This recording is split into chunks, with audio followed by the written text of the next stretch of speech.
Troops, welcome back to the channel. My name's Lee. If you're new to the channel, welcome. I cover reviews on everything fitness. And today is no different. In today's video, I'm going to be discussing Strava. Is it worth paying for, or should you just stick with the free version? Launched in 2009, Strava has over 76 million users spread over 195 countries worldwide. Having said that, believe it or not, that puts it behind Fitbit and MyFitnessPal. But with over 1 billion activities recorded in 2020, Strava seems to be the choice for the majority of people when it comes to tracking up to 33 activities. 9 of which in 2019 recorded their summit to the highest mountain in the world, Mount Everest, on their Strava profiles. How mad is that? With all that in mind, today we're going to be taking a deep dive into if the paid features are worth paying for.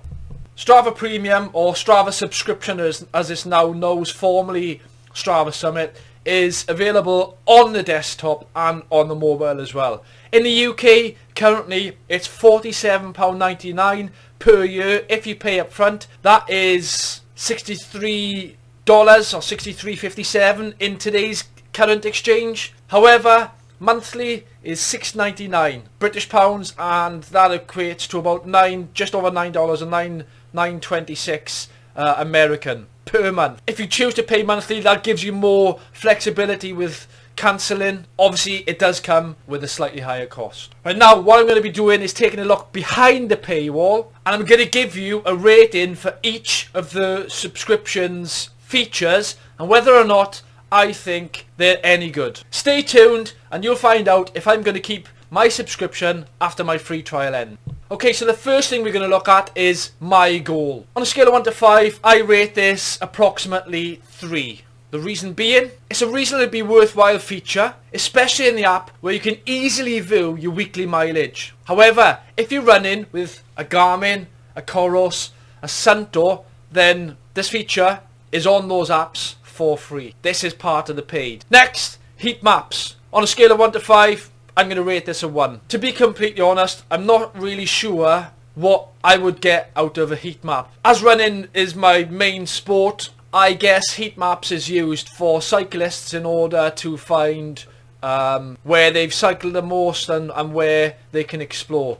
A good feature for some, I suppose, but for myself, not really useful or relevant. Next, training log. On a scale of 1 to 5, I'm going to give training log 4 out of 5. The ability to interrogate your training in one place is important so you can move forward with your planning. It's something that I like to look back on and see where I've had busy weeks, where there's been drop-offs, and how then I can improve moving forward. I know some of this information will be free on other apps such as Garmin, but the way it's presented in Strava, all in one combined location, makes it a good choice for me. Next, I'm going to speak about power curve. Now, on a scale of 1 to 5, I'm going to give this a 1 out of 5, along with HR power analysis and advanced metrics. Really, you need the tools in order to utilize these features. You need the heart rate training strap and you need the power meter. Again, this is specific to cycling. Now, we all know Strava is predominantly, or was predominantly, invented for the cycling community, with the adaptations of other sports coming later. So for me, this is a 1 out of 5.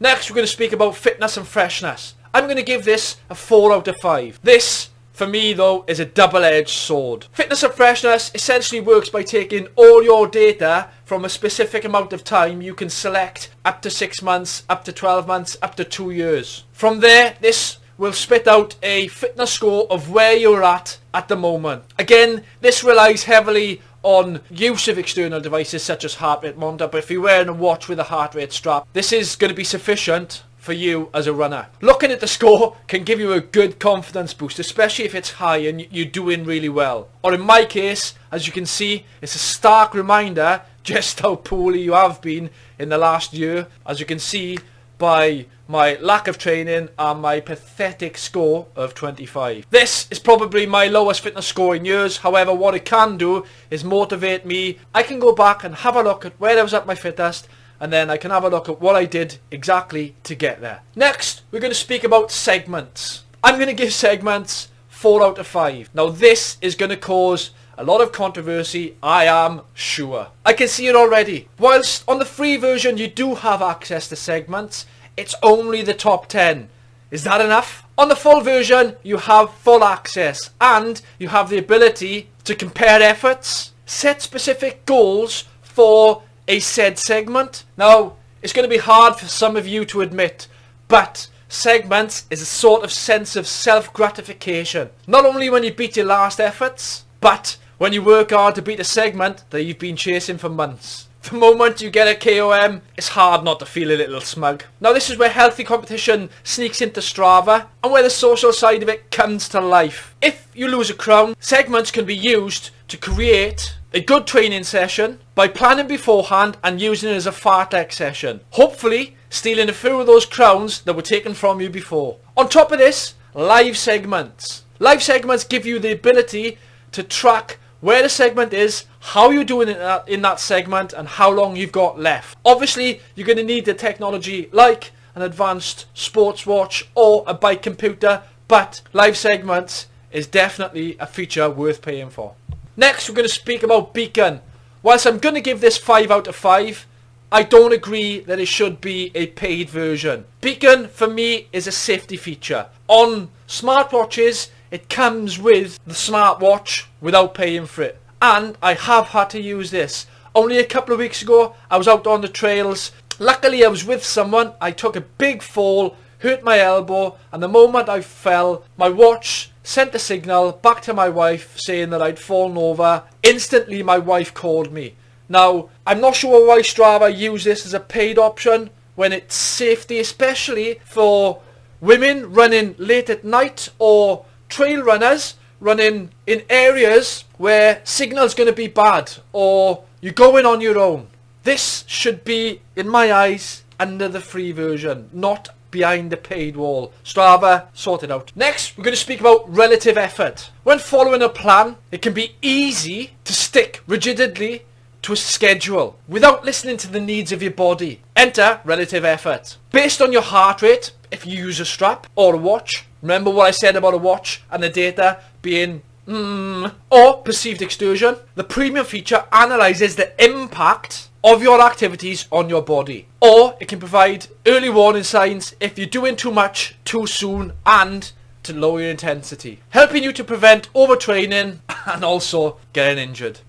Relative effort, I'm going to give 4 out of 5. Next, we're going to speak about routes. Routes, I'm going to give 5 out of 5, and probably one of the main reasons that I will keep the subscription version of Strava, even if it is $6.99 a month. As someone that travels quite often to new places with my job, routes is worth that money all day long. Strava subscription offers you to create a route from scratch on the desktop or your mobile device. Or alternatively, you can develop a route on how far you want to go, the elevation you want to cover, the distance you want to cover. Also take a look at this cool thing that you can do on maps. You can draw on your map an area that you want to go specific, and you can draw a rough route, and Strava will create that route for you. Take a look at this. This is where people come up with some Strava art. Okay, so you probably knew that you could create routes on Strava, but what you might not realise is just how clever the route builder is. Strava uses a huge amount of data to direct you along the most popular routes, roads, making sure you get the best run or ride if you're a cyclist possible. So that's just my opinion and my ratings on some of the features of the subscription model of Strava and whether I think they are useful or not. Before I give you my summary on whether I'm going to keep it, I'm going to go through some features of Strava you may not have been aware of. Some of these features may just be the catalyst for you to change your mind. First up, Strava Local. Are you new to a city but want to find the most popular routes? Then Strava Local is your friend. The city guide's available for 12 cities across the world, with local experts taking data from 38 million activities across the world to map out the best routes, the best cafe stops, you name it. Strava Local is a feature. Next, we're going to talk about the clusterer. Now mainly based towards cyclists, if you're the sort of rider that likes to avoid the crowds, then why not check out Clusterer? A project that brings together similar routes of similar distances and shows you the most popular time of day for that particular route. This means if you want to ride a particular route and you don't want to ride it with too many other cyclists,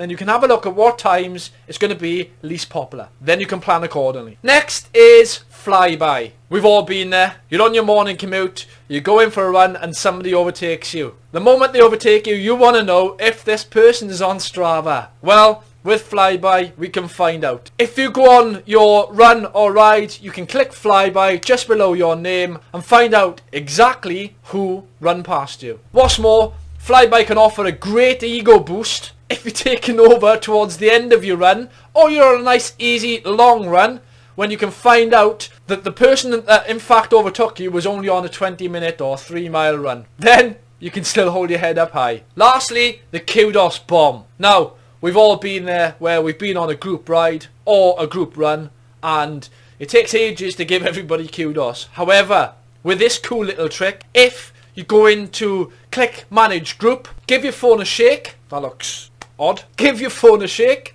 it will then prompt you to give all kudos, therefore saving you some time to get that recovery drink down yourselves. So, the moment you've all been waiting for. Will I continue to use my subscription after my free trial ends, which is exactly 30 days today? Having taken all things into consideration, with a plan of going into new areas in the coming months, and being sick and tired of running the same routes over and over again, the same 10-mile route, the same 5-mile route. The routes is the biggest pull for me. The ability to draw a route, the ability to have a look at Strava, generate me a route, is, in my opinion, going to be worth that £6 a month alone. Segments is another big key for me. I like to create segments on the desktop, and that way I can compare my efforts on my segment to see if I'm progressing. Remember, never compare your beginning to somebody else's middle. If you're comparing yourself to others, it's only going to lead to disappointment. So, the underlying message is yes, I am going to be continuing my subscription to Strava for $6.99 per month for the next year at least.